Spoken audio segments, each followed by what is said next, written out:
At 75, will India embrace the logic of freedom or partition? Hello and welcome to Inventiva. This is Palak presenting to today's big news. It was the 1920s. India had been long subjected to colonialism, but the soul of the masses was still stirring. Gandhi had arrived from South Africa. He crafted a political vocabulary that had no precedent in history. He put the Congress party on notice. It had to become a mass organization with a common touch and vernacular cadence. Even the elites who privately grumbled upon the simplicity and moralism had to concede to his authority. After all, Gandhi had, as one leader put it, lifted the pall of fear.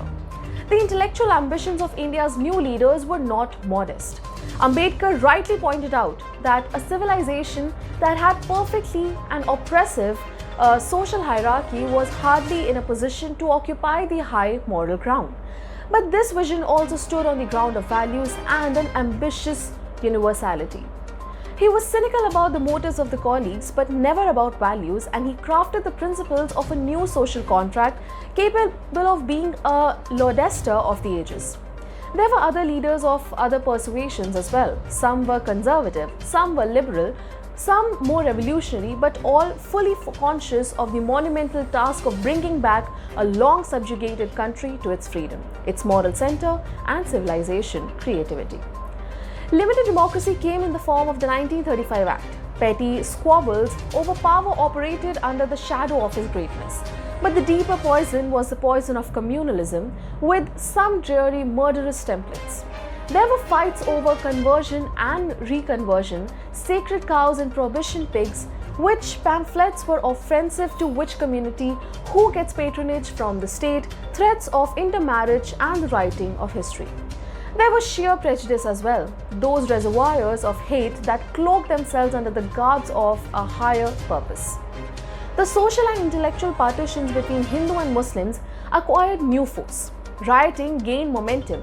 Mutual recrimination became the new flavor. A nation looking at freedom was now contemplating division. In a few years, the energies of an authentic universality, spiritual regeneration, creative excellence, productive political debates were replaced by horrendous violence, a fearful nationalism, community narcissism, and the strategic unity of the subcontinent in ruins. This golden generation were no fools of history, but even they were certainly fooled by it. Once the poison took hold, the best and the brightest were powerless to stop it. A few drops of poison could overpower the sweetest of nectars. Two new nations were born. India was born amidst the failure of its nationalistic project. 1947 was both partition and freedom, self-determination and slaughter. Pakistan decided to continue with the partition project.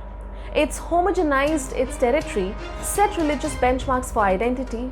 India, in an act of creative resetting, decided to make a fresh start. We embraced our tryst with destiny, even in the truncated form. We tried to let the legacy of freedom define India more than the obsession with partition.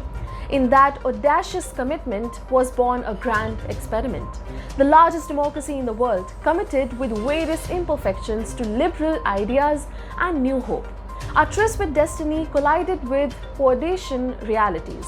The logic of partition and the logic of freedom are fundamentally incompatible. One traps us in compulsory identities, the other lets us define ourselves. One sees fellow citizens as a potential threat, the other as a resource to build something special. One wallows in the past and the other is oriented to the future. One concentrates on the true foundation of national greatness, the other creates an imposter-like substitute. One is premised on fear, the other on hope. One on violence, the other on solidarity. Which logic will we embrace, freedom or partition? A question for both India and Pakistan, and alas, the answer is still depressingly